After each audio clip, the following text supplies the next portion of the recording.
আমি পদ্মজা পর্ব ১ লেখিকা ইলমা বেহরোজ। তোমাদের সাথে আছে আমি প্রীতম। ফাহিমা ক্লান্ত হয়ে ধপ করে ফ্লোরে বসে পড়ল। হাত থেকে লাঠি পড়ে গিয়ে মৃদু আওয়াজ তোলে। তার শরীর ঘেমে একাকার। কপালের বিন্দু বিন্দু ঘাম হাতের তালু দিয়ে মুছে বার কয়েক জোরে জোরে নিঃশ্বাস ফেলল। এরপর চোখ তুলে সামনে তাকালো। রিমান্ডে কোনো পুরুষই টিকতে পারে না, সেখানে একটি মেয়ে আজ 4 দিন ধরে রিমান্ডে। তার সামনে চেয়ারে বাঁধা অবস্থায় ঝিমুচ্ছে। 4 দিনে একবারও মুখ দিয়ে টু শব্দটি করল না। শারীরিক মানসিক কত নির্যাতন করা হয়েছে, তবুও ব্যথায় আর্তনাদ অব্দি করেনি। মনে হচ্ছে একটা পাথরকে পেটানো হচ্ছে, যে পাথরের রক্ত ঝরে কিন্তু জবান খোলে না। তখন সেখানে আগমন ঘরে ইন্সপেক্টর তুষারের। তুষারকে দেখে ফাহিমা কাতর স্বরে বলল, সম্ভব না, আর কিছুতেই কথা বলছে না।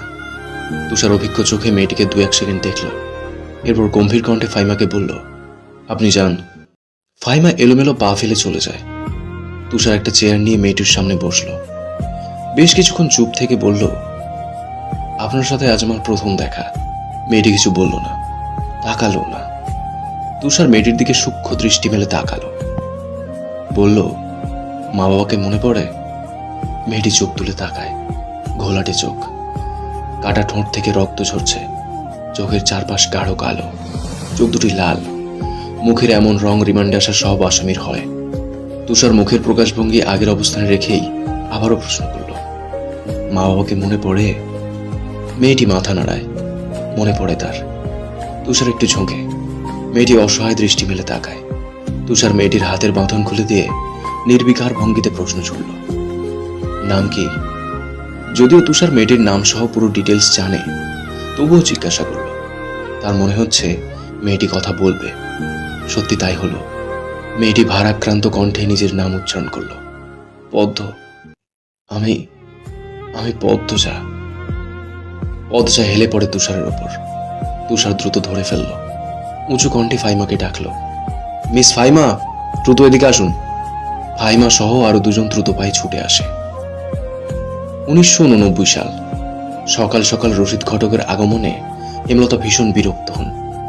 তিনি বারবার পই পই করে বলেছেন, পদ্মর বিয়ে আমি এখন দেব না, পদ্মকে অনেক পড়াবো। তবুও রশিদ উদ্দিন প্রতি সপ্তাহে সপ্তাহে এক পাত্রের খোঁজ নিয়ে আসবেন। মেয়ের বয়স আর কতই হলো, মাত্র 16। শামসুল আলমের মেয়ের বিয়ে হয়েছে 24 বছর বয়সে। পদ্মর বিয়েও তখনই হবে, পদ্মর পছন্দ মতো। হেমলতা রশিদকে দেখেও না দেখার ভান ধরলেন। রশিদ একতলা থুতু ফেললেন উঠানে। এরপর হেমলতার উদ্দেশ্যে বললেন, বুঝছো পদ্মর মা, এইবার যে পাত্র আনছি একেবারে খাঁটি হীরা। হেমলতা বিরক্ত ভরা কণ্ঠে জবাব দিলেন, আমি আমার মেয়ের জন্য পাত্র চাইনি, তবুও বারবার কেন আসেন আপনি? যুবতী মাইয়া ঘরে রাহন ভালা না। মেয়েটা তো আমার, আমাকে বুঝতে দেন না। হেমলতার কণ্ঠে বিরক্তি ঝরে পড়ছে। রশিদ অনেক চেষ্টা করেও সুবিধা করতে পারলেন না। ব্যর্থ থমথমে মুখ নিয়ে সড়কে পা রাখেন। প্রতিদিনই কোনো না কোনো পাত্রপক্ষ এসে হাতে টাকা গুঁজে দিয়ে বলবে, মোর্শেদের বড় সেরিডারে চাই। রশিদ নিজে নিজে বিড়বিড় করে আওড়ান, ঘিরামে কি আর সেরি নাই? একটা সেরিরেই কেন সবার চোখকে পড়তে হইব? চাইলেই কি সব পাওন যায়? পূর্ণা স্কুল জামা পরে পদ্মজাকে ডাকলো, আপা, এই আপা, স্কুলে যাবি না? আবারে? পদ্মজা পিটপিট করে চোখ খুলে কোনো মতে বলল, না। পরপরই চোখ বুজে ঘুমে তলিয়ে গেল। পূর্ণা নিরাশ হয়ে মায়ের রুমে আসে। আম্মা, আপাকে স্কুলে যাইব না? হেমলতা বিছানা ঝাড়া রেখে পূর্ণার দিকে কড়া চোখে তাকান। রাগী স্বরে বললেন, যাইব কি? যাবে বলবি। পূর্ণা মাথা নত করে ফেলল। হেমলতার কড়া আদেশ, মেয়েদের পড়াশোনা করাচ্ছি অশুদ্ধ ভাষায় কথা বলার জন্য নয়, শুদ্ধ ভাষায় কথা বলতে হবে। পূর্ণাকে মাথা নত করতে দেখে হেমলতা তৃপ্তি পান। তার মেয়েগুলো মান্যতা চিনে খুবই অনুগত। তিনি বিছানা ঝাড়তে ঝাড়তে বললেন, পদ্ম শরীর ভালো না, সারাত পেটের ব্যথায় কাঁদছে, থাকুক, ঘুমাক। পূর্ণার কিশোরী মন বুঝে যায় পদ্মজা কিসের ব্যথায় কেঁদেছিল। সে রাতে নানা বাড়ি ছিল বলে জানতো না। ভোরেই চলে এসেছে। নানা বাড়ি হেঁটে যেতে 5 মিনিট লাগে। পূর্ণাকে চুপচাপ দাঁড়িয়ে থাকতে দেখে হেমলতা বললেন, তুই যা, মাথা নিচু করে যাবি, মাথা নিচু করে আসবি। আচ্ছা আম্মা। পূর্ণা রুমে এসে আয়নার সামনে দাঁড়ালো। নিজেকে খুঁটিয়ে খুঁটিয়ে দেখল। এরপর গত মাসে মেলা থেকে আনা লাল লিপস্টিক গাঢ় করে ঠোঁটে মাখে। 14 বছরের পূর্ণার ইদানিং খুব সাজতে ইচ্ছে করে। হেমলতা সেজেগুজে স্কুলে যাওয়া পছন্দ করেন না বলে পূর্ণা আগে লিপস্টিক মাখেনি। 3 দেয়ালের কাঠের ঘড়ির কাঁটায় সকাল 10টা বাজলো মাত্র, এখনো পদ্মজা উঠল না। হেমলতা মেয়েদের রুমে ঢোকেন। পদ্মজা দুহাত ভাঁজ করে ঘুমাচ্ছে। জানলার পর্দা ভেদ করে আসা আলতো পেলো রোদ্দুরের স্পর্শে পদ্মজার মসৃণ পাতলা ঠোঁট, ফর্সা ত্বক চিকচিক করছে। হেমলতা বিসমিল্লাহ বলে 3 বার ফোঁ দেন মেয়ের শরীরে। গুরুজনরা বলেন মায়ের নজর লাগে বেশি, নজর কাটাতে বিসমিল্লাহ বলে ফোঁ দিতে হয়। হেমলতার মায়া লাগছে পদ্মজার ঘুম ভাঙাতে, তবুও আদুরে গলায় ডাকলেন, পদ্ম, এই পদ্ম। পদ্মজা চোখ খুলে মাকে দেখে দ্রুত উঠে বসে। যেদিন ঘুম থেকে উঠতে দেরি হয় সেদিনই হেমলতা ডেকে তোলেন। পদ্মজা অপরাধী কণ্ঠে প্রশ্ন করল, বেশি দেরি হয়ে গেছে আম্মা? সমস্যা নেই, মুখ ধুয়ে খেতে আয়। পদ্মজা দ্রুত কলপাড়ে গিয়ে ব্রাশ করে মুখ ধৌত করে। হেমলতা শিক্ষকের মেয়ে, তাই তার মধ্যে নিয়মরীতির প্রভাব বেশি। মেয়েদের শক্তপোক্ত নিয়মে রেখে বড় করছেন। পদ্মজা রান্নাঘরে ঢুকে দেখল প্লেটে খাবার সাজানো। সে মৃদু হেসে প্লেট নিয়ে টেবিলে গিয়ে বসল। তখন হেমলতা আসেন। পদ্ম দ্রুত ওড়না দিয়ে মাথা ঢাকে। হেমলতার দেওয়া আরেকটা নিয়ম, খাওয়ার সময় মাথা ঢেকে খেতে হবে। পদ্মজা নিশ্চুপ থেকে শান্ত ভঙ্গিতে খেতে থাকলো। হেমলতা মেয়েকে সহজ কণ্ঠে বললেন, তাড়াহুড়ো করছিস কেন? মুখ ধুতে গিয়ে চুল ভিজে এসেছিস, খেয়ে রোদে বসে চুলটা শুকিয়ে নিবি। আচ্ছা আম্মা। আম্মা, পূর্ণা প্রেমা আসে নাই? পূর্ণা আসছে, স্কুলে গেছে। প্রেমা দুপুরে আসবো।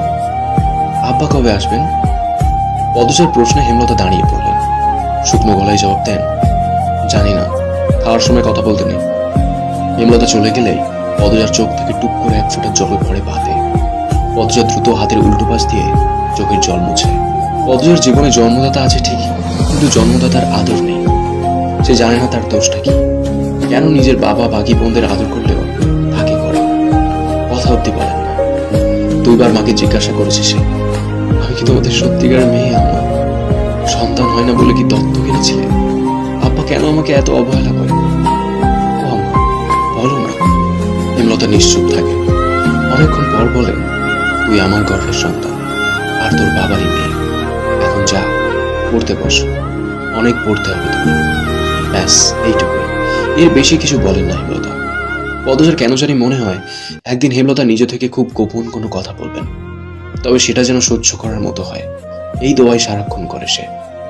এত কি ভাবছিস, তাড়াতাড়ি খেয়ে ওঠ। হেমলতার কথায় পদ্মজার ভাবনার সুতো ছিঁড়ল। দ্রুত খেয়ে ওঠে। আজ আমের আচার বানানোর কথা ছিল। সন্ধ্যা কাটতেই বিদ্যুৎ চলে গেল। কয়েক মাস হলো গ্রামে বিদ্যুৎ এসেছে। 8 গ্রাম মিলিয়ে অরন্দপুর। তাদের গ্রামের নাম 8 পাড়া। প্রতিদিন নিয়ম করে সন্ধ্যা রাত থেকে 3 ঘন্টা গ্রাম অন্ধকারে তলিয়ে থাকে। আর সারাদিন তো বিদ্যুতের নাম গন্ধও থাকে না। বিদ্যুৎ দিয়ে লাভটা কি হলো? পদ্মজা, পূর্ণা, প্রেমা 3 বোন একসাথে পড়তে বসেছিল।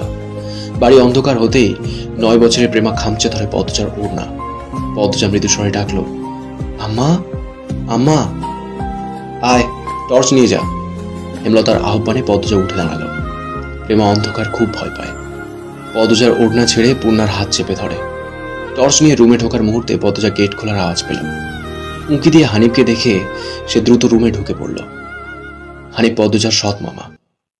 বুবু, বাড়ি আন্ধার কেন? বাত্তি টাত্তি জ্বালাও। হানিফের কণ্ঠ। হানিফ আসছিস? হেমলতা রুম থেকে বেরিয়ে বলেন, হাতে হারিকেন। হানিফ সবকটি দাঁত বের করে হাসল, বলল, হ আমি। আয়, ভেতরে আয়।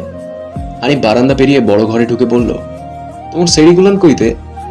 আছে, রুমেই পড়ছে। এই আন্ধারের উপরে? হেমলতা কিছু বললেন না। হানিফ এই বাড়িতে আসলে কেন জানি খুব অস্বস্তি হয়, অকারণে। ওদের খাওয়ার সময় হয়েছে, তুইও খেয়ে নে। এই আনেই খামু, না তোমার সরাইখানাত যাইতে হইব? কথাটায় রসিকতা ছিল। গ্রামে থেকেও হেমলতা খাওয়ার জন্য আলাদা রুম নির্বাচন করেছেন, সেটা হানিফের কাছে রসিকতাই বটে। হেমলতা প্রশ্নের জবাব সোজাসাপটা না দিয়ে বললেন, খেতে চাইলে খেতে আয়। পদ্মজা কিছুতেই খেতে আসলো না, কেমন জড়সড় হয়ে আছে। মনে হচ্ছে হানিফকে ভয় পাচ্ছে বা অবহেলা করছে। হানিফ 6 বছর সৌদিতে ছিল, 3 মাস হলো দেশে ফিরেছে। 3 মাসে যতবার হানিফ এই বাড়িতে পা রেখেছে ততবারই পদ্মজা অজুহাত দিয়ে দূরে দূরে থেকেছে।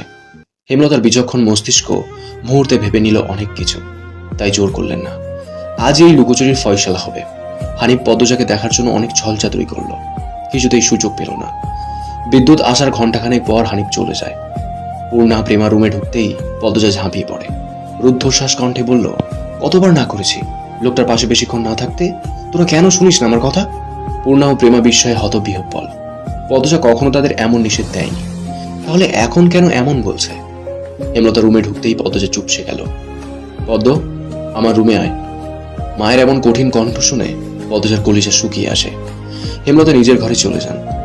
হেমলতা মেয়ের দিকে তীক্ষ্ণ দৃষ্টিতে তাকিয়ে আছেন। পদ্মজা নতজানু হয়ে কাঁপছে। সুন্দরীরা ভীতু আর বোকা হয়, তার দৃষ্টান্ত প্রমাণ পদ্মজা। হেমলতার খুব মায়া হয় পদ্মজার সাথে উঁচু কণ্ঠে কথা বলতে। পদ্মজা রূপসী বলেই হয়তো। গোপনে আবেগ লুকিয়ে তিনি বজ্র কণ্ঠে প্রশ্ন করলেন, কি লুকোচ্ছিস? হানিফের সামনে কেন যেতে চাস না? সে কি করেছে? পদ্মজা ফোঁপাতে থাকে। হেমলতা সেকেন্ড কয়েক সময় নিয়ে নিজেকে সামলান। কণ্ঠ নরম করে বললেন, হানিফ ধড়িবাজ লোক, সৎ ভাই বলে বলছি না, আমি জানি তার ব্যাপারে যে কোনো কথা আমার বিশ্বাস হবে। তুই বল, কি লুকোচ্ছিস? মায়ের আদুরে কণ্ঠে পদ্মজা আচমকা বাঁধ ভাঙা নদীর মতো হু হু করে কেঁদে উঠল। কেমন লেগেছে কমেন্ট করে জানিও। তোমাদের একটা কমেন্ট আমাকে প্রচুর মোটিভেট করবে। আর পরবর্তী পর্বগুলো খুব শীঘ্রই চলে আসবে এই চ্যানেলে, তাই চ্যানেলটাকে সাবস্ক্রাইব করে রেখো। দেখা হচ্ছে খুব তাড়াতাড়ি। ততক্ষণ সুস্থ থেকো, ভালো থেকো।